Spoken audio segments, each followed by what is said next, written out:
नमस्ते दोस्तों, आज के इस वीडियो में हम प्रश्न निर्माणम को आसान तरीके से कैसे समझते हैं इसको हम देख लेते हैं। तो चलो स्टार्ट करते हैं। अब जैसे कि कह शब्द दिया है, कह का मीनिंग होता है कौन। जैसे कि बालकः शब्द है, इसका एंडिंग अ से हो रहा है, इसका मतलब जितने भी शब्दों का अ से एंडिंग होता है उन सारों का आंसर होगा कह। ठीक है, जैसे कि एग्जाम्पल यह दिया है बालकः गृहं गच्छति, तो यह रामः श्यामः कुछ भी हो, वृक्षः ग्रामः, तो हम इसका आंसर लिखेंगे कह। दूसरा है साधुः यानी कि उहु, इससे अगर कोई भी शब्द की एंडिंग हो रही है तो उसका आंसर हम लिखेंगे कह। जैसे कि मुनि ही, तो इहि, इसका भी आंसर हम लिखेंगे कह, और सह, इसका भी आंसर हम लिखेंगे कह। ठीक है, नेक्स्ट का मीनिंग भी होता है कौन, लेकिन यह स्त्रीलिंग के लिए यूज होता है। अब बालिका यानी कि आ से एंडिंग हो रही है, लता रमा क्षमा कुछ भी शब्द हो सबका आंसर आएगा का।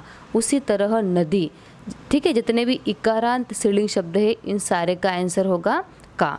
वैसे ही मति यानी बुद्धि, तो उसका आंसर भी क्या होगा का। अब सा में भी तो आज छुपा हुआ है, फिर इसका भी आंसर क्या होगा का। नेक्स्ट अब कया, ठीक है, अब बालया बालिकया है ना, ऐसा हम ले सकते हैं। रमया यानी कि अगर एंडिंग या है तो हम आंसर लिखेंगे कया।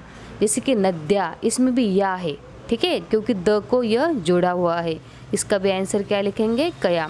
मात्रा, माता शब्द का तृतीय एक वचन है मात्रा, तो इसका भी आंसर क्या होगा कया। अब मत्या, इसमें भी या दिख रहा है आपको, फिर भी इसका आंसर क्या होगा कया। ठीक है, ये तृतीया के लिए यूज होता है। अब केन मतलब किसके। अब जैसे बालेन, किसके साथ, ऐसा हम बोल सकते हैं। माता बालकेन सह गच्छति, माता किसके साथ जाती है, तो बालकेन या बालेन दोनों भी सही है, यानी कि एन आ रहा है। वृक्षेन ग्रामेन, देखो अब एन ऐसा आ रहा है तो हमें आंसर लिखना है केन।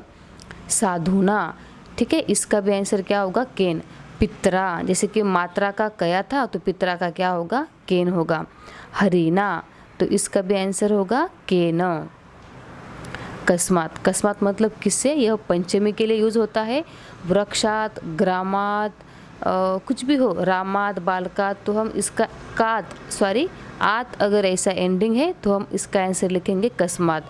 उसके बाद गुरु हो, इसका भी आंसर हम क्या लिखेंगे कस्मात।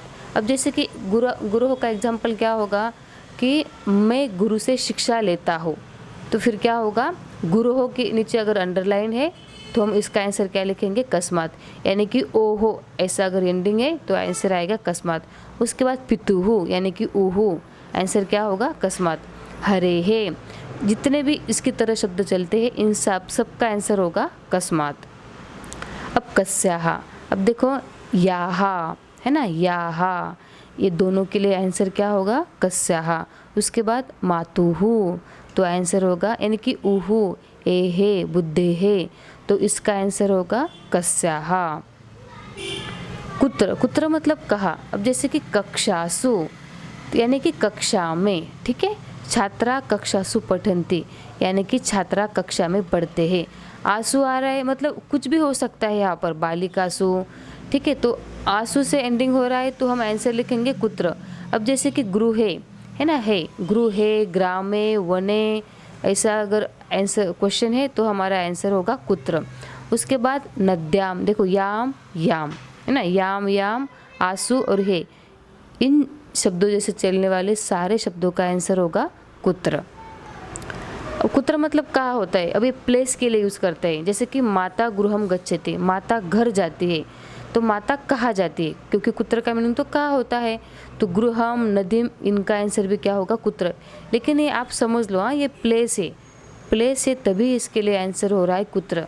जैसे कि वनम, ठीक है, वनम मतलब वन को जाती है, तो कहाँ जाती है वन को। कदा मतलब कब, अब जब समय की बात होती है तब हम उसका आंसर लिखेंगे कदा। जैसे कि प्रातः यानी कि सुबह, माला प्रातः उत्तिष्ठति, माला सुबह उठती है, ठीक है, तो माला कब उठती है सुबह। रात्रो, ये भी एक समय हो गया ना, रात्रो। सर्वदा मतलब हमेशा, तो हमारा आंसर क्या होगा कदा, यानी कि कब। एक वादने द्विवादने त्रयवादने कुछ भी हो, हमेशा हमें आंसर क्या लिखना है कदा। उसके बाद किमर्थम, किमर्थम यानी किस लिए। अब देखो पठनाय आय हो, जैसे कि क्रीडनाय, पठनाय, लेखनाय, कुछ भी हो हमें आंसर लिखना है किमर्थम, क्योंकि पठनाय का मीनिंग होता है पढ़ने के लिए और किमर्थम यानी किस लिए। भोजनार्थम, इसका मीनिंग क्या होता है, अर्थम आ रहा है तो हमें किमर्थम लिखना है। आय आ रहा है फिर भी किमर्थम, तुम आ रहा है फिर भी किमर्थम। पठितुम पढ़ने के लिए, लिखितुम लिखने के लिए, क्रीडनाय खेलने के लिए, तो इन सब का आंसर क्या होगा, किमर्थम। उसके बाद कथम, कथम मतलब कैसे। अब देखो शीघ्रम यानी कि जोर से, है ना, सम्यक उचितया, त्वरितम मतलब वही फास्ट से, यानी न, यानी मतलब व्हीकल से, तो कैसे आ रही है, व्हीकल से आ रही है। नृपः शीघ्रम गच्छति, राजा शीघ्र जाता है। तो जैसे कि हमें समझ में आ जाता है कि शीघ्रम है, त्वरितम है ना, तो इन सब का आंसर क्या होगा, कथम। उसके बाद किम, किम का होता है क्या। अब फलम, कुछ भी नपुंसकलिंग शब्द है तो हम उसका आंसर लिखेंगे किम, जैसे कि धनम हो गया, फलम हो गया और जलम हो गया। उसके बाद कोई भी नाम हो तो हमें इसका आंसर लिखना होगा किम, जैसे कि सिद्धार्थः नामः, तो आपको इसका आंसर कह नहीं लिखना है क्योंकि आगे नाम लिखा हुआ है। आगे अगर नाम शब्द दिया है और प्रॉपर नाउन के नीचे अगर अंडरलाइन है तो आपको याद रखना है उसका आंसर हमेशा किम होगा। ठीक है, इस तरह से हमने बेसिक तरीके से प्रश्न निर्माण को समझ लिया है। तो चलो दोस्तों, मिलते हैं नेक्स्ट वीडियो में।